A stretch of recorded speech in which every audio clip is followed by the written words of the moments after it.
Hello viewers, মহুলা কুকিংয়ে আপনাদের সকলকে স্বাগত। আমি মৌ আজ চলে এসেছি তেল ছাড়া মুরগির মাংস নিয়ে। হ্যাঁ, ঠিকই শুনেছেন, তেল ছাড়া মুরগির মাংস।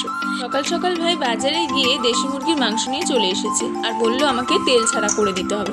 ঠিক আছে, আমিও অ্যাকসেপ্ট করে নিলাম, তেল ছাড়াই করব। এখানে আমি দই, হলুদ আর নুন দিয়ে মাংসটাকে ম্যারিনেট করে রেখে দিলাম। কেটে নিয়েছি কিছুটা আলু ছাড়া মাংস আমার একদমই ভালো লাগে না, তো আলু তো মাছ দিতেই হবে। এখানে একটুখানি বাটার দিয়ে দিলাম। বাটার দিয়ে আমি আলুগুলো হালকা করে একদম ভেজে নিচ্ছি। আলুটা ভাজা হতে থাক, ততক্ষণে আমি মাংসের মশলাটা রেডি করে নিই। এখানে আমি নিয়েছি কিছুটা পেঁয়াজটা আমি ছাড়িয়ে নিচ্ছি।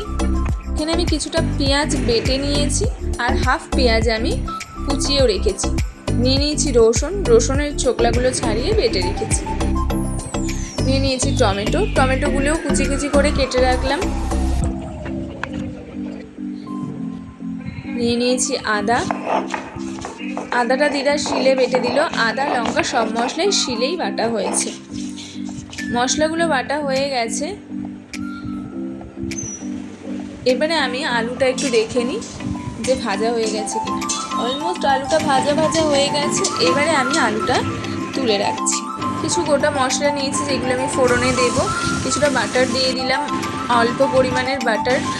তার মধ্যে দিয়ে দিলাম তেজপাতা, শুকনো লঙ্কা, একটু জিরে, গোটা গরম মশলা দিয়ে ভালো করে একটু ভেজে নিলাম। ভেজে নিয়ে আমি এখানে কুচনো পেঁয়াজটা দিয়ে ভালো করে ভেজে নিচ্ছি।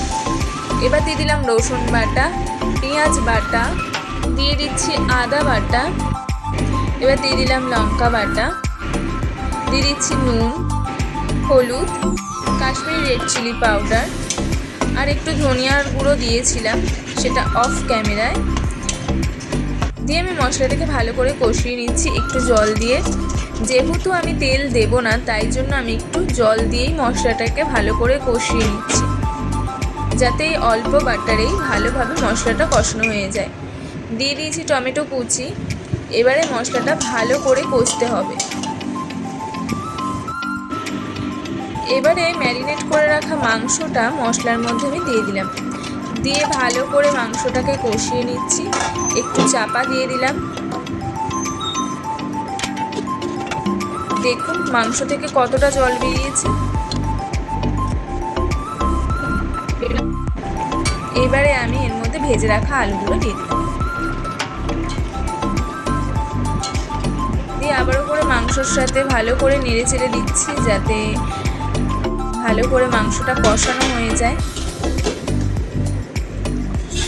মাংস থেকে যে জলগুলো বেরিয়েছিল ভালো করে আমি কষিয়ে নিচ্ছি, ঝোলটা শুকিয়ে নিচ্ছি।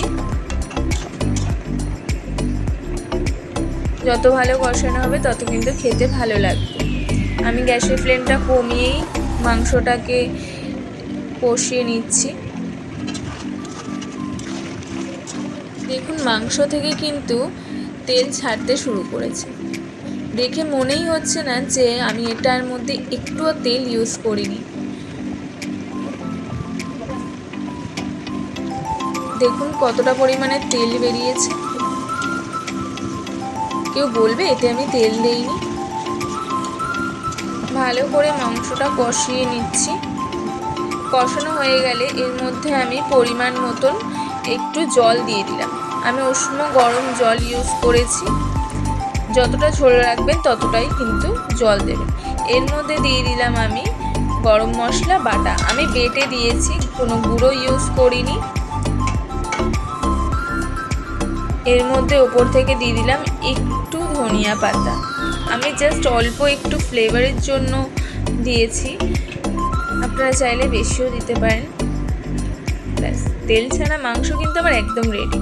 কি দেখে কি মনে হচ্ছে তেল ছাড়া মুরগির মাংস? দেখে যেমন মনে হচ্ছে না, খেতেও কিন্তু একেবারেই মনে হচ্ছে না যে এটা তেল ছাড়া। দারুণ খেতে হয়েছে। আপনারা করে খান আর আমাকে কমেন্টে জানান আপনাদের কেমন লাগছে। Thank you for watching. এর মতো টাটা।